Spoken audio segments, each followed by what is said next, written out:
नमो हरिहन्ताणं नमो सिद्धाणं नमो आयर्याणं नमो वज्रायाणं नमो लोये सवसा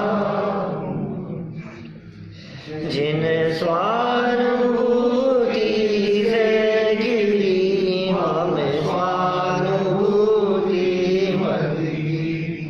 श्री विमल धारा जैन शुद्ध आनंद अमृत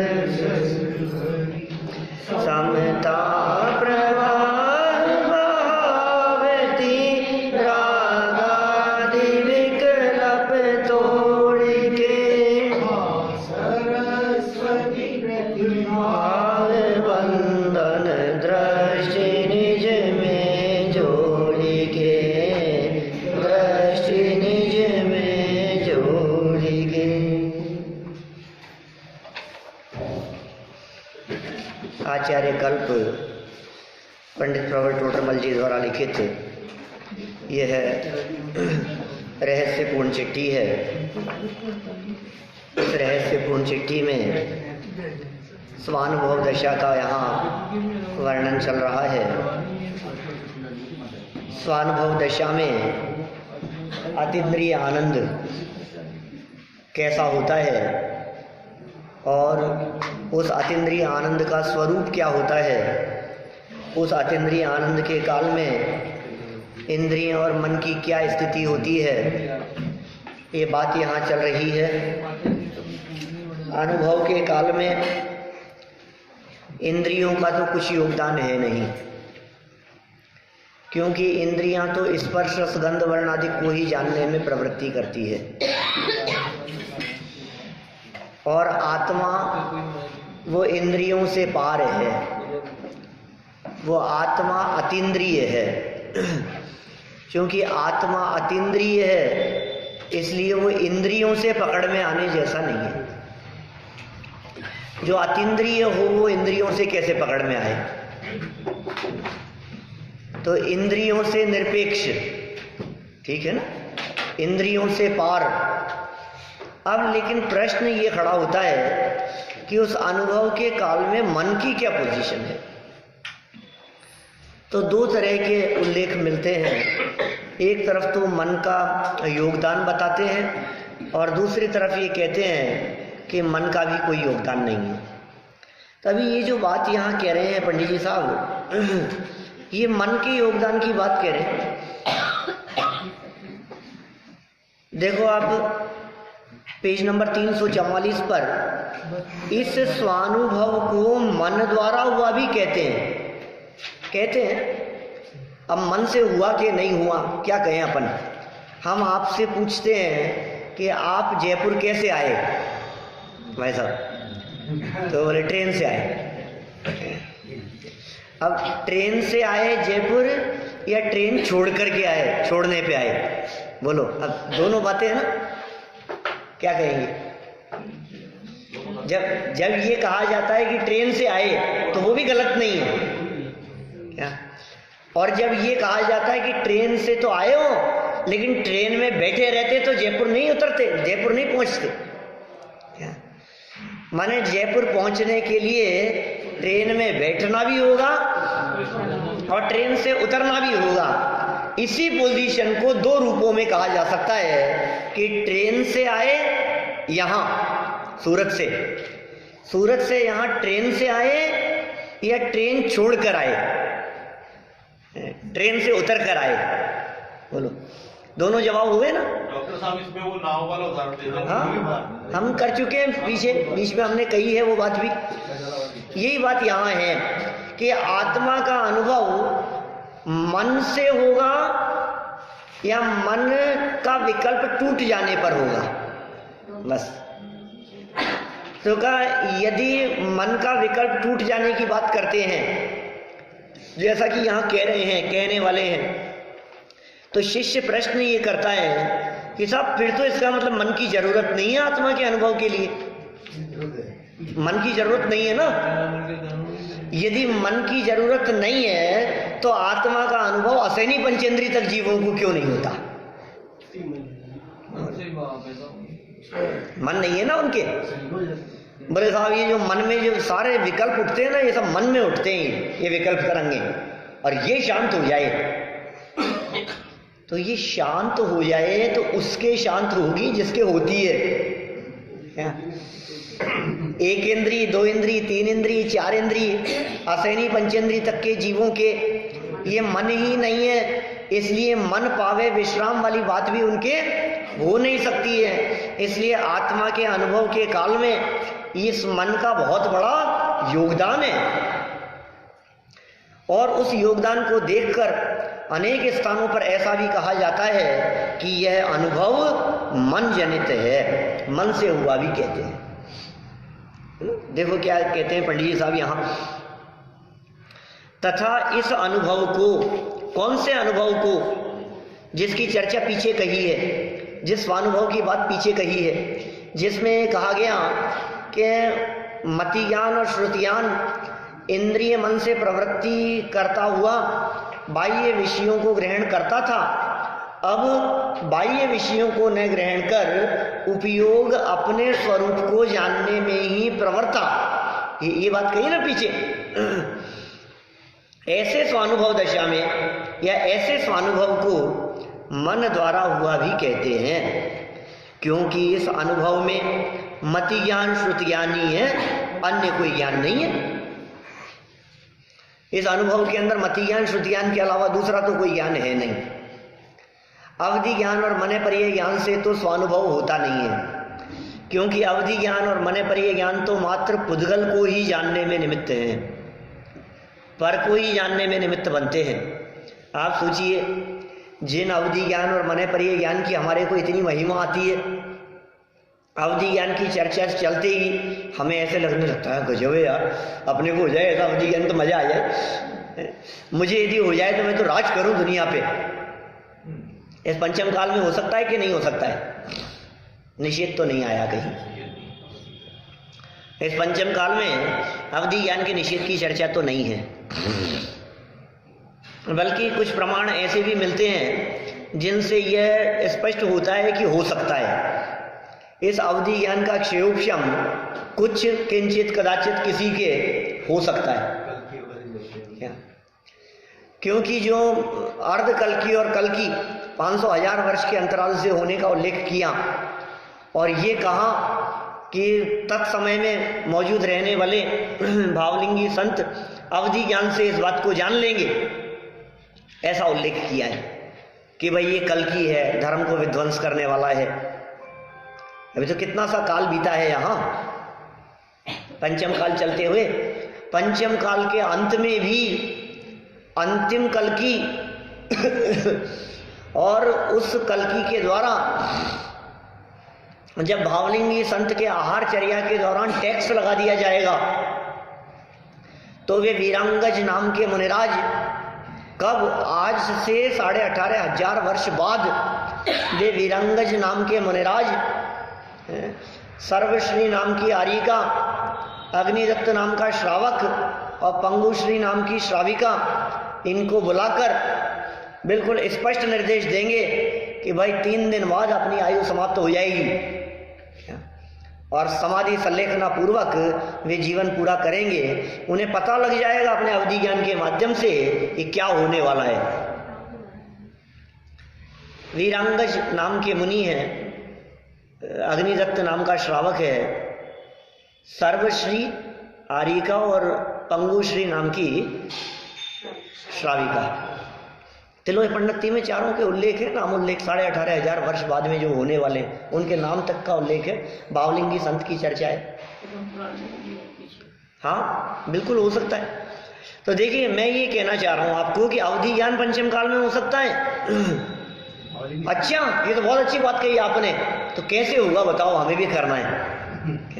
क्योंकि हमने सुना है अवधि ज्ञान जिसके पास में हो जाता है उसको पता लग जाता है आगे क्या होने वाला है, क्या घटना घटने वाली है, अपने साथ में क्या होगा, बिजनेस का क्या होगा, इस काम का क्या होगा, उसका क्या होगा, हमें पहले से पता लग जाए। हर व्यक्ति जानने के लोभ वाला है, सबको जानना है पहले। बदल नहीं सकता, जब बदल ही नहीं सकता हम ये कहते हैं तो तू जान के क्या कर लेगा। लेकिन देखो इस बात पर श्रद्धा करते हुए भी कि मैं बदल नहीं सकता, इस बात को जानते हुए भी, आगम आधार से यह बात पढ़ते हुए भी कि हम भविष्य को बदल नहीं सकते, उसके बावजूद भी इसके मन में जानने की इच्छा बराबर बनी रहती है। ये सोचता रहता है यार वेदांत हो जाए है दूसरे को बता के मान कैसे कोशिश करना, मान मुझे पता लग जाए शेयर मार्केट का क्या होगा, इसका क्या होगा, है वर्ल्ड कप में क्या होगा, कौन जीतेगा, कौन खेलेगा, क्या। लेकिन भाई सुनो, ये अवधि ज्ञान लौकिक बातों को कितना भी जान लेवे, ये आत्मा को जानने में अकार्यकारी है। इस अवधि ज्ञान के माध्यम से आत्मा नहीं जाना जा सकता, यह अवधि ज्ञान पर को ही जानने में कार्यकारी है। और मने पर यह ज्ञान तो गृहस्थों को होता नहीं है, बावलिंगी संतों को ही होता है, मने पर यह रिद्धिधारी मुनिराजों को ही होता है। अब सोचो जरा, अवधि ज्ञान पुद्गल को जानता है, मने पर यह ज्ञान भी उसके अनंतवें भाग को मने पर को ही जानने में कार्यकारी होता है। अब क्या बात निकली कि अवधि ज्ञान और मने पर यह ज्ञान, इनका तो स्वानुभव के लिए कुछ योगदान है नहीं, तो फिर केवल ज्ञान का कुछ योगदान होगा? केवल ज्ञान का योगदान है स्वानुभव प्रत्यक्ष तो छद्मस्त के भी हो सकता है। केवल ज्ञान में तो प्रदेश प्रत्यक्ष होता है, केवल ज्ञान में तो आत्मा दिखने लगता है। आत्मा दिख सकता है कि नहीं दिख सकता है? बोलो, आत्मा में ऐसी योग्यता है कि नहीं कि वो दिख सके? बताया किसने? नहीं जी, ना दिख सके तो फिर बताएगा कौन?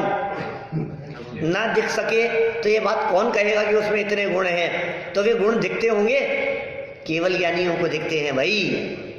छद्मस्त को वो आत्मा अनुभव में आता है, हम आप लोगों को वो आत्मा अनुभव में आता है। आपको ये अनुभव में आता है कि नहीं? देखो अभी आपसे कहें तो राजेंद्र जी आपको आपका नाम अनुभव में आता है, फील होता है कि मैं हूँ, हम देख रहे हैं, शरीर दिख रहा है, हम चलते फिरते हुए दिखाई दे रहे हैं, हमें ये सब अनुभव में आ रहा है। कह रहे ये शरीर तो अनुभव कर रहे हो आप, सर्दी गर्मी भूख प्यास अनुभव कर रहे हो, आप आत्मा का अनुभव कर रहे हो कि नहीं? कुंद स्वामी ने लिखा आबाल गोपाल सबको, पढ़ लिया अपने गाथा, सबको अनुभव में आ रहा है। कैसे अनुभव में आ रहा है? मैं हूं, मैं, ये जो मैं पना जहां से उठ रहा है उसे पहचान नहीं पा रहा है। ये मैं पना अपने अस्तित्व को बतलाता है, अपनी सत्ता को बतलाता है। मैं हूं कि नहीं, तो मैं कौन, ये आवाज कहां से निकलती है?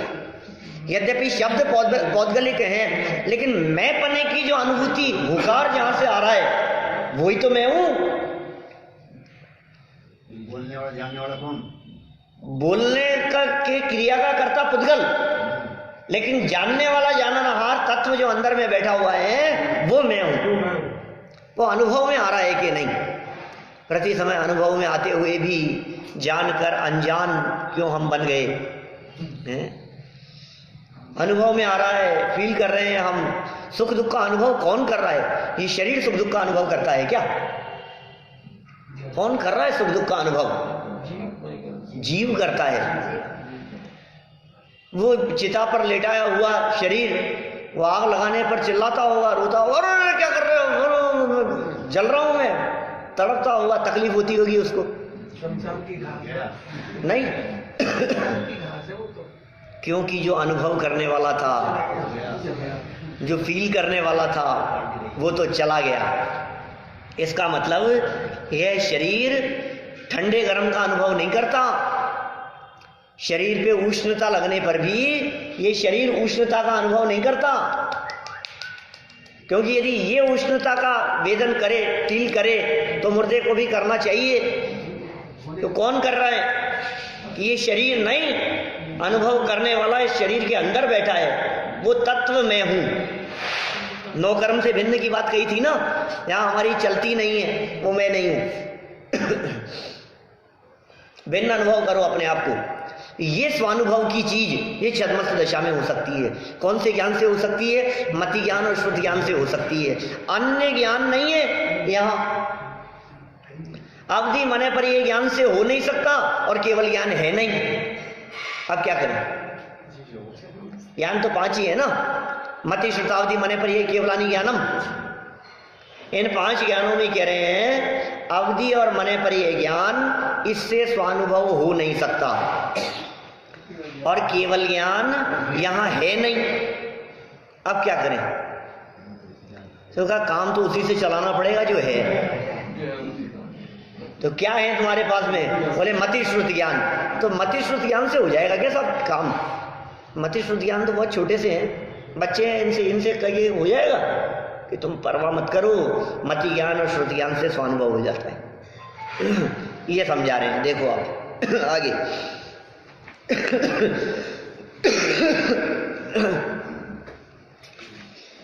मति ज्ञान श्रुति ज्ञान इंद्रिय मन के अवलंबन बिना नहीं होता। मति ज्ञान की परिभाषा बतलाते हुए उमा स्वामी आचार्य ने कहा था ना, तदिंद्रियान इंद्रिय निमित्तम। मति ज्ञान की व्याख्या करते समय और श्रुति ज्ञान के बारे में कहा था श्रुतम मति पूर्वम। तो एक प्रकार से मति श्रुति ज्ञान दोनों ही ज्ञान इंद्रिय मन के अवलंबन बिना नहीं होते। सो यहां अब देखना, इंद्रिय मन के बिना नहीं होते ना ये ज्ञान। मति ज्ञान और श्रुति ज्ञान है हमारे, इंद्रिय मन के बिना होते नहीं है। तो कहते हैं यहां इंद्रिय का तो अभाव ही है, इंद्रिया तो है नहीं, क्योंकि इंद्रिय का विषय मूर्तिक पदार्थ ही है और आत्मा अमूर्तिक है। मेरा क्या है? आत्मा अमूर्तिक है और इंद्रियों का विषय मूर्तिक पदार्थ है। तथा यहां मन ज्ञान है। क्या कहा? मन ज्ञान है क्योंकि मन का विषय अमूर्तिक पदार्थ भी है। क्या अकेला मूर्तिक पदार्थ ही मन का विषय नहीं है? अमूर्तिक पदार्थ भी मन का विषय है। आप सोचिए, यदि अमूर्तिक पदार्थों को मन का विषय न कहें तो फिर धर्म द्रव्य की चर्चा, अधर्म द्रव्य की चर्चा, आकाश काल ये अमूर्तिक द्रव्य हैं, इनकी चर्चा इंद्रियों से तो नहीं हो रही है, लेकिन मन में तो हमारे विकल्प भी उठते हैं और मन में समझ में भी आती है। मन से ही उठती है ना ये सारी बातें।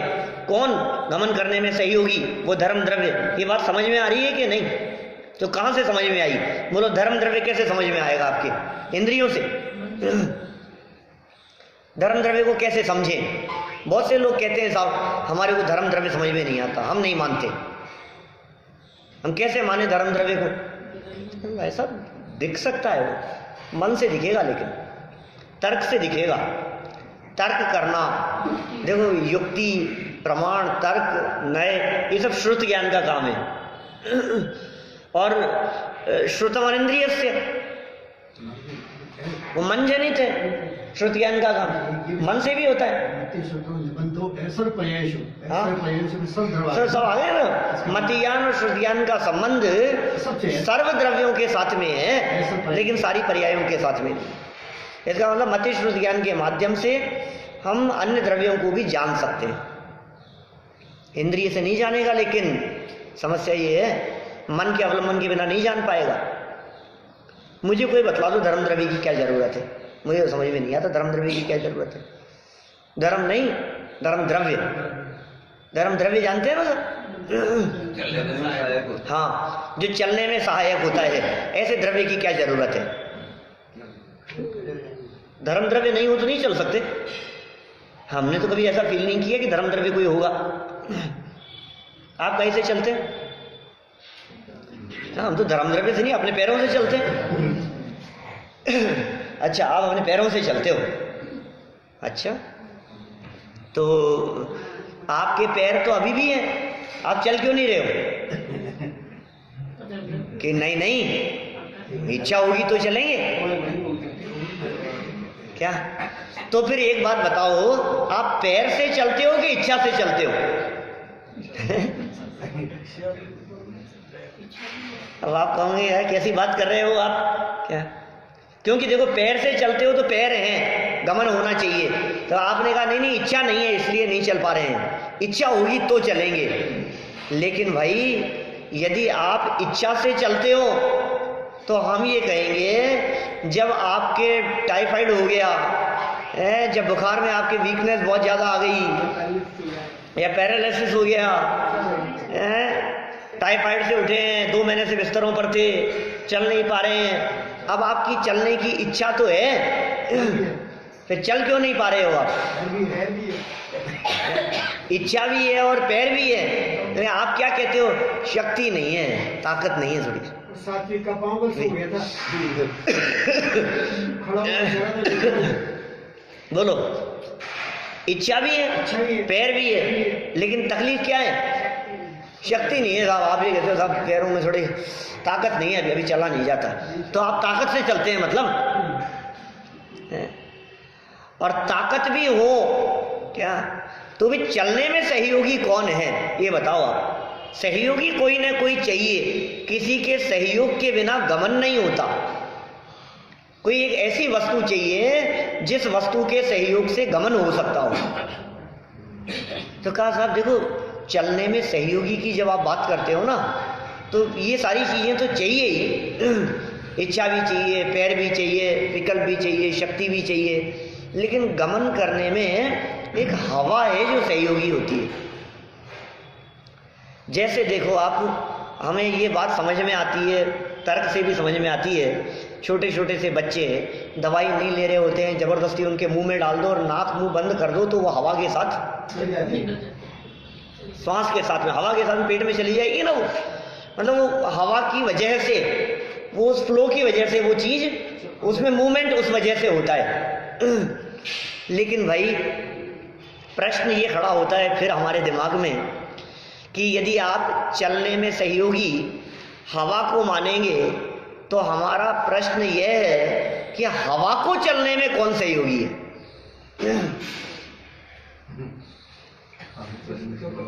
क्योंकि हवा भी तो चलती है क्या?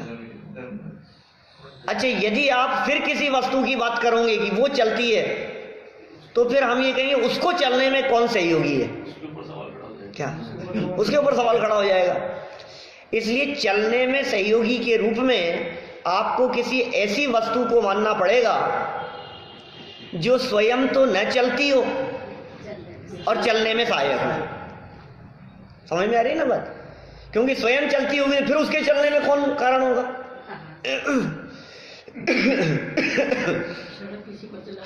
स्वयं तो नहीं चलती हो और चलने में सहयोगी हो। बोले यार क्या दिमाग लगा रहे हो आप लोग भी, रोड है ना, सड़क है ना, चलने में सहयोगी, इसको मान लो, पृथ्वी को मान लो, बस बात खत्म। क्या जरूरत है तुम्हारे धर्म द्रव्य को मत मानो, उनके बस पृथ्वी से काम चल जाएगा, ये चलने में सहयोगी है। लेकिन भाई एक समस्या खड़ी होती है उसमें। क्या समस्या खड़ी होगी कि यदि आप पृथ्वी को चलने में सहयोगी मानोगे तो जहां पृथ्वी नहीं है वहां गमन नहीं होना चाहिए। पानी में भी चलते हैं, हवा में पक्षी भी उड़ते हैं, विमान भी चलते हैं। तो फिर साहब ऐसी चीज चाहिए जो चीज स्वयं तो स्थिर हो, चलने में सहयोगी हो और सब जगह पर हो। ऐसी चीज चाहिए, माने उसमें चलने का गुण भी होना चाहिए, सब जगह होनी चाहिए और स्वयं स्थिर होनी चाहिए। तब तो हम मान लेंगे कि भाई उसमें वो चलने वाली सहयोगी ऐसी कोई चीज है जिसकी वजह से चलता है। तो ऐसी कौन सी चीज होगी? तो मानो अन्य मतावलंबियों ने तर्क किया ऐसा, उन्होंने कहा साहब आकाश सर्वत्र है। आकाश का जो गुण आप कहते हो ना अवगाहना, उस आकाश में एक गुण और मान लो, गति हेतुत्व, काम निपट जाएगा, क्या दिक्कत है, उससे काम चल जाएगा। हम तुम्हारे धर्म द्रव्य को नहीं मानते। तो फिर हम ये कहते हैं यदि आकाश में गति हेतुत्व लक्षण माना जाए तो फिर जीवों और पुद्गलों का सबका गमन लोक अलोक सब में होना चाहिए। क्या? लेकिन आलोक में तो गमन होता नहीं है, आकाश तो वहां भी है। तो तो आकाश में तो गमन का गुण नहीं मान सकते। तो अब क्या समस्या आई कि देखो, जो स्वयं स्थिर हो, चलने में सहयोगी हो, सर्वव्यापक तो हो, लेकिन सर्वव्यापक का अर्थ लोक में हो और अलोक में नहीं हो, लोक में सर्वत्र हो। ऐसी कोई दूसरी चीज हो तो बतलाओ आप। इस चीज को जनागम में, जैन आमनाय में, जैन शास्त्रों में धर्म द्रव्य कह करके पुकारा गया है। तो समझ में आई कि धर्म द्रव्य है, कोई होना चाहिए। आपने ये निर्णय कहां से किया? मन से किया है, तर्क से किया है, युक्तियों से किया है ना? तो ये श्रुत ज्ञान का काम है कि नहीं? ये कह रहे हैं यहां इंद्रिय का विषय तो मूर्तिक पदार्थ ही है, और यहां मन ज्ञान है।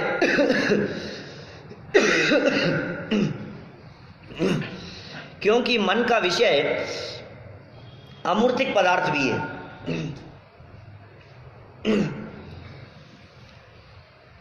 मन का विषय अमूर्तिक पदार्थ भी है, माने मन का विषय धर्म द्रव्य भी है, मन का विषय अधर्म द्रव्य भी है, मन का विषय आकाश काल द्रव्य भी है, और मन का विषय आत्मा भी बन सकता है, ऐसा कहना चाह रहे।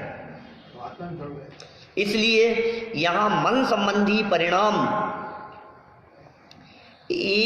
स्वरूप में एकाग्र होकर अन्य चिंता का निरोध करते हैं, इसलिए इसे मन द्वारा कहते हैं।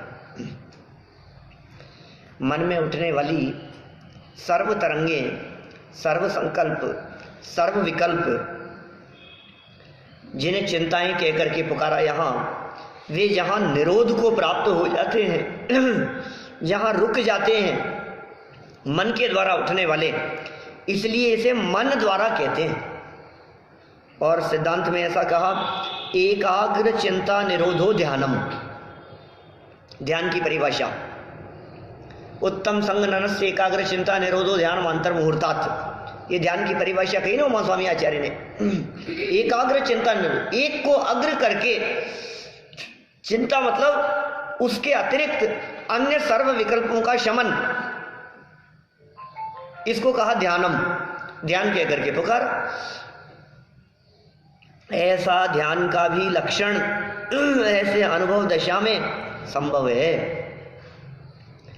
अनुभव दशा में ध्यान का ये लक्षण हो सकता है, क्योंकि अनुभव दशा में एक आत्मा ही मुख्य रहता है, और आत्मा के अतिरिक्त अन्य सर्व, आत्मा को छोड़कर जितने पदार्थ हैं वे सर्व पदार्थ, आत्मा को छोड़कर बाकी सर्व पदार्थ मानो ध्यान अवस्था में ओझल हो जाते हैं, वे कुछ भी दिखाई नहीं देते। इसलिए एकाग्र चिंता निरोधो ध्यानम, पर एक ही विषय। तो ध्यान कहते ही उसे हैं जहां एक के अलावा दूसरा न दिखे। ध्यान माने उपयोग की एकाग्रता, उसका नाम ध्यान है। उपयोग की तन्मयता, उसका नाम ध्यान है। ध्यान देना, ध्यान देना मतलब अटेंशन, बिल्कुल अलर्ट। ध्यान देना मतलब सब तरफ से हट करके बस यही, इधर इधर ध्यान दो, इधर बस, इसके अलावा कुछ नहीं, उसका नाम है ध्यान। कह रहे हैं ऐसा ध्यान का लक्षण अनुभव दशा में हो सकता है। अब देखो, नाटक समय सार बनारसी दास जी को पेश किया वहां पर।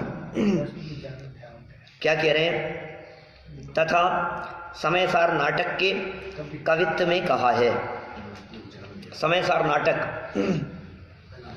नाटक की उपमा देकर, नाटक का रूप बनाकर बनारसी दास जी ने बहुत सुंदर छंदों की रचना की, लगभग 400 साल पहले। और उसमें स्वानुभव दशा का वर्णन करते हुए ये 2 पंक्तियां आई है। क्या कहा उसमें? वस्तु विचारत ध्यावते मन पावे विश्राम, रस स्वादत सुख उपजे, अनुभव या को नाम, अनुभव या को नाम। क्या कहा?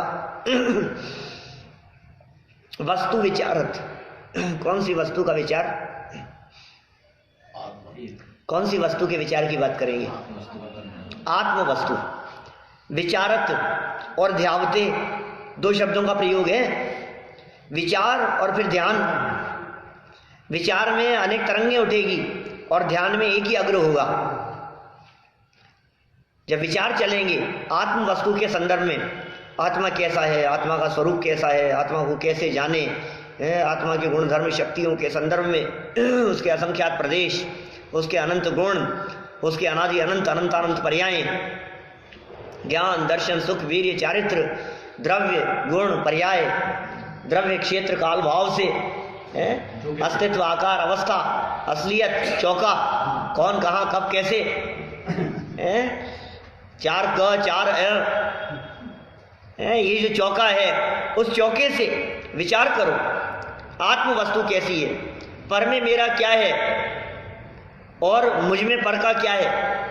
पर से जब मेरा किसी प्रकार का कोई संबंध नहीं है तो मैं पर की वजह से सुखी दुखी क्यों होता हूं, ये विचार करो आप। वस्तु विचारत। ओहो, मेरे स्वरूप में धन का काम नहीं है, मेरे स्वरूप में वैभव नहीं है, मेरे स्वरूप में बाह्य परिग्रह नहीं है, मेरा वैभव बाह्य वैभव से भिन्न है। जगत के जीव ये कहते हैं कि आप राजा साहब हो, आपके पास क्या वैभव है क्या, लेकिन मैं जानता हूं कि मेरा जो वैभव है वो वैभव इस बाह्य जड़ वैभव से अत्यंत भिन्न है, जाति भिन्न है, स्वरूप भिन्न है। ये वस्तु का विचार करना पड़ेगा और वस्तु स्वरूप का ये विचार करने पर आप इस निर्णय पर पहुंचोगे कि जो मेरा है सो जावे नहीं और जो जावे वो मेरा नहीं। ये निर्णय होता है। और जो मेरा नहीं उसके चले जाने पर मुझे कोई तकलीफ नहीं। क्या बोलो, कौन सी बात? वही, ये चले जाए, मान लो मोबाइल आपका आईफोन,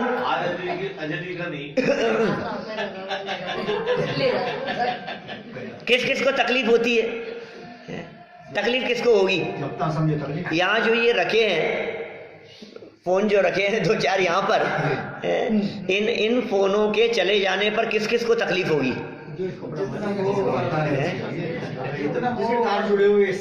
जिसके तार जुड़े हैं इससे, उसी को तकलीफ है ना।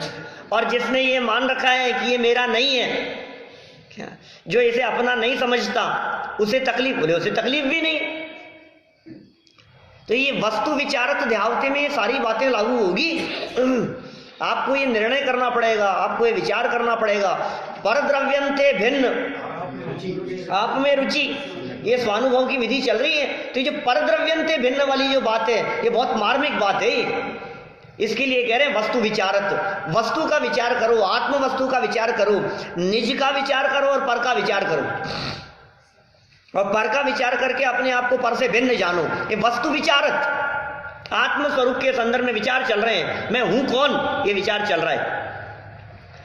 पर द्रव्यंते भिन्न, आप में रुचि सम्यक भला है। आप रूप को जान परोसो, सम्यक ज्ञान कला है। सम्यक ज्ञान कला है और मिथ्या ज्ञान बला है। क्या भला है? भला नहीं। हमारा जो मिथ्या ज्ञान है ये बला है। ये क्यों बला है? क्योंकि ये मिथ्या ज्ञान तकलीफ का जन्मदाता है। ये मिथ्या ज्ञान हमें पीड़ित करता है, ये मिथ्या ज्ञान हमें दुखी करता है। यद्यपि ज्ञान दुख का कारण नहीं है, लेकिन श्रद्धा भी विपरीत है ना साथ में। क्या करें? ये चला गया, ये बीमार हो जाएंगे तो क्या होगा, ये मौसम ऐसा हो जाएगा तो क्या होगा, एक्सीडेंट हो जाएगा तो क्या होगा, ये चल बसेंगे तो क्या होगा, ये धन चला जाएगा तो क्या होगा, ये नुकसान हो जाएगा तो क्या होगा। है कितनी चीजों के बारे में ये क्या सोचते हो आप, ये क्या सोचते रहते हो। ये मिथ्या ज्ञान, मिथ्या दर्शन की वजह से ये सब हो रहा है। पर द्रव्यंते भिन्न, गजब बात कही है दौलत राम जी की। एक एक पंक्तियां कितनी मार्मिक है शेड़ाला की। मुझे तो आश्चर्य होता है जब लोग आत्मा के अनुभव की चर्चा नहीं करते और शेड़ाला पढ़ते हैं। शेड़ाला में लिखी है साफ साफ ये बातें, सम्यक दर्शन की विधि साफ साफ बतलाई है यहाँ पर। और इसी तीसरी ढाल में नहीं, पहली ढाल में वो क्या कहते हैं, सम्यक दर्शन बिन दुख पाए। जो विमान पहली डाल का अंतिम छंद, सेकंड लास्ट होगा। जो विमानवासी हूँ थाए, सम्यक दर्शन बिन दुख पाए। किसकी चर्चा चल रही है साहब? जिसके पास में मर्सिडीज है। अरे कहाँ मर्सिडीज, घंटों में पहुंचाएगी और ट्रैफिक जाम में तुम्हारी मर्सिडीज क्या करेगी? ये बात उनकी चल रही है, उन देवों की चल रही है, उन इंद्रों की चल रही है, जो लोग पलक झपकने जितनी देर में वो अनगिनती योजनों दूर जाकर के लौट करके आ जाएं वापस। उन स्पीड वालों की बात चल रही है, ये मर्सिडीज वालों की बात नहीं चलती, ये गाड़ी बंगले वालों की बात नहीं चलती। उसके इंद्राणी के हार के मोती की कीमत कल परसों कही थी हमने। ये किसकी चर्चा चल रही है? वो इंद्र, इनमें जो मिथ्या दृष्टि हो समझ लो आप, उनकी चर्चा समझना। विमानवासी होने पर भी, वैभव संपन्न होने पर भी, अनेक रिद्धियां होने पर भी, चमत्कारिक ताकतें उनके पास में होने पर भी वे दुखी हैं। किस वजह से दुखी हैं? सम्यक दर्शन बिन दुख पाए। ये क्या कह रहे हो आप? ये समझ में नहीं आ रही साहब हमारे को। कौन सम्यक दर्शन बिन दुख पाए, इसका मतलब समझते हो? इसका मतलब ये है मिथ्या दर्शन युक्त दुख पाए। सम्यक दर्शन बिन माने मिथ्या दर्शन सहित, और इसी को सुख में बदल दो, इस दुख के कारण बतलाएं तो सम्यक दर्शन सहित जीव सुख पाए और मिथ्या दर्शन रहित जीव सुख पाए। आपको लगता है कि सम्यक दर्शन के बिना वाला दुख क्या होता होगा? सोचा है आपने कभी ये कैसा दुख होता होगा? सम्यक दर्शन नहीं है तो आपकी लाइफ में कुछ कमी है क्या? अरे अपनी लाइफ में काहे की कमी है यार, मस्ती से चल रही है। अब अपनी लाइफ में कौन सी कमी है? सारी तो सुविधाएं अपने पास में, न खाने पीने की, न घूमने फिरने की, खाने सब तरह की आजादी है अपने पास में। अपने को कौन सी तकलीफ है? कि तुम्हें कोई तकलीफ नहीं है, इसलिए सम्यक दर्शन तुम्हारे घर में आएगा नहीं।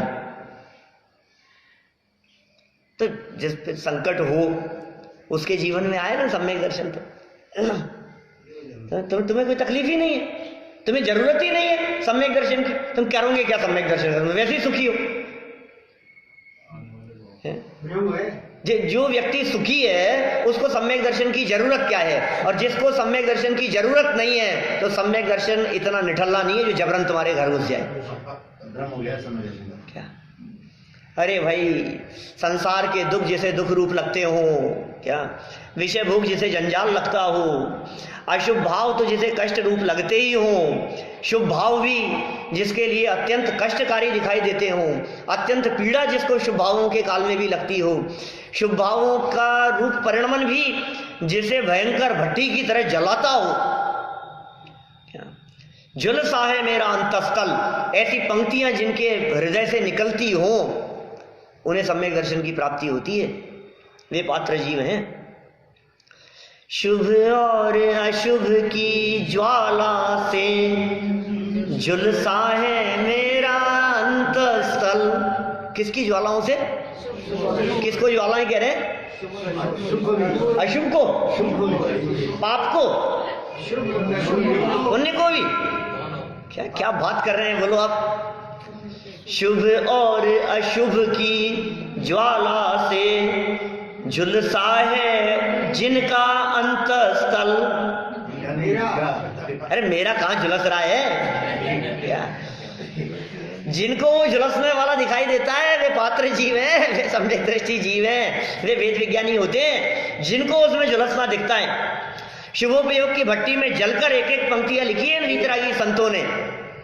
ऐसी फीलिंग जिनको आती हो, हमें तो कोई कमी नहीं दिखती है। सम्यक दर्शन बिन हमारे अनुभव में ही नहीं आता है। हमें लगता ही नहीं है कि सम्यक दर्शन नहीं है तो हमारी लाइफ में कुछ कमी है। हमें तो ऐसे लगता है चश्मा नहीं हो ना, अभी बिना चश्मे के दुख पाए समझ में आता है हमारे। और मोबाइल के बिना कितनी तकलीफ होती है। 2 दिन रह करके देखो, अष्टमी चतुर्दशी को मोबाइल को लॉकर में बंद कर दो, तिजोरी में, घर में। क्या अष्टमी चतुर्दशी के दिन सप्तमी के दिन रात को बंद कर दो और नौवीं के दिन सुबह उठाना उसको, बंद बिल्कुल। एक बार जिंदगी जी करके तो देखो बिना मोबाइल के कैसी होती है। 20 साल पहले भी जीते थे लोग। 20 साल पहले जीते नहीं थे क्या? 20 साल हुए मोबाइल पाए हुए। अब तो कैसे लगता है हमारे को, मोबाइल बिन दुख पाए क्या है? 20 साल पुराना इतिहास नहीं है। जो विमान वासी हूँ थाए, सम्यक दर्शन बिन दुख पाए। और हमारी क्या स्थिति है? जो महलन में समय बिताए, मोबाइल बिन अति दुख पाए। क्या हाल है हमारा? बिना मोबाइल के नहीं चलता, बिना गाड़ी के नहीं चलता, बिना रोटी के नहीं चलता, बिना मकान के नहीं चलता, बिना गहनों के नहीं चलता। इसकी वजह से दुख पाए, इसकी वजह से दुख पाए, बिन पैसा दुख पाए, बिन संपत्ति दुख पाए।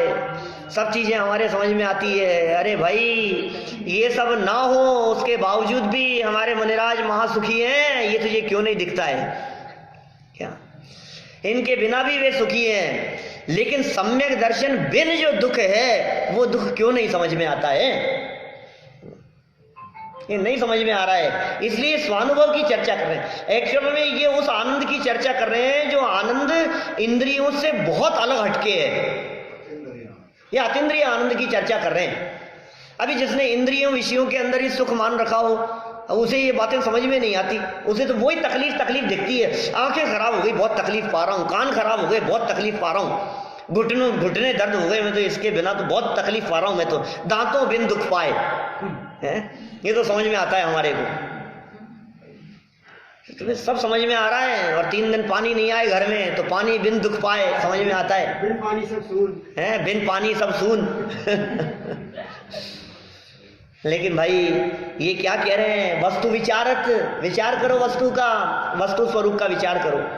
तुम अपने आप के बारे में विचार करो कि तुम्हारा जीवन रोटी के बिना ही चलता आया है सदा काल, तुम्हारा जीवन पानी के बिना ही चलता आया है। तुम वो तत्व हो जो रोटी से नहीं जीते हो, भोजन से नहीं जीते हो। तुम वो तत्व हो जो संपत्ति तुम्हारे को सुखी करने में समर्थ नहीं है, ऐसे तत्व हो तुम। ये विचार करना पड़ेगा शांति से बैठ करके। और विचार करते करते जब ध्यावते,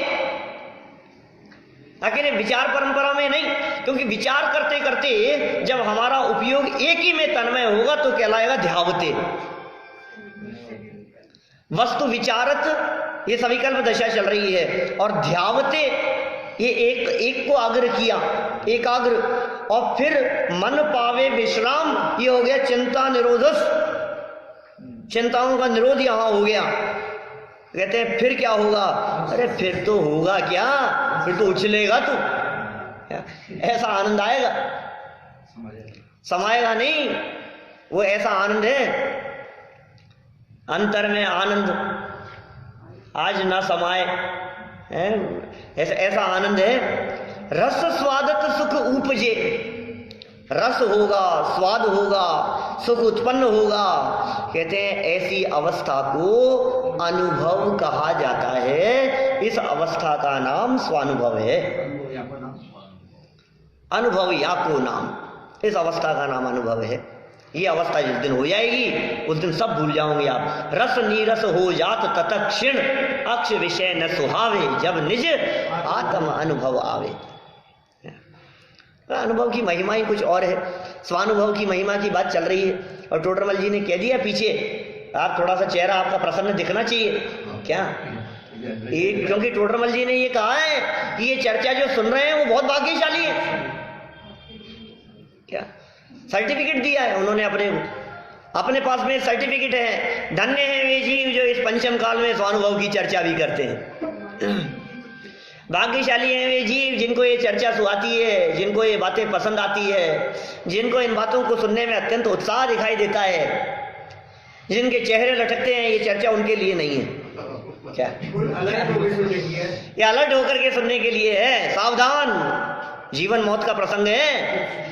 इस बात को समझने में ना समझे, ऐसा समझो, इस बात को ना समझने में अनंत भाव बिगड़ते हैं, और इस बात को समझ लेने में अनंत भव होते नहीं है, भवों का अभाव हो जाता है और सारी अनंत काल के लिए अनंत सुख की प्राप्ति करता है। ये ऐसी समझने की चर्चा चल रही है यहाँ।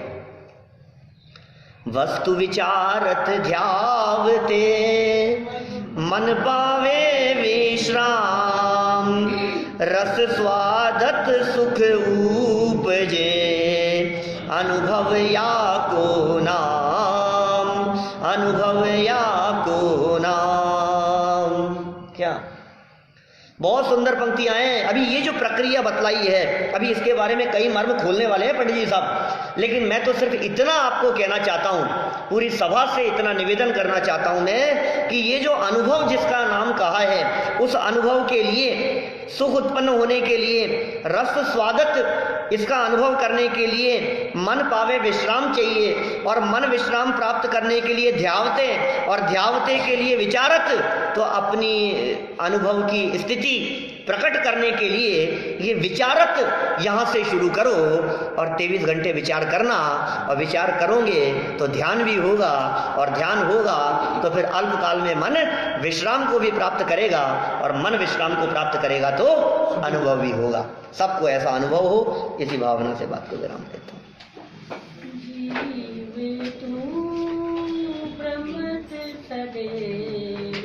अकेला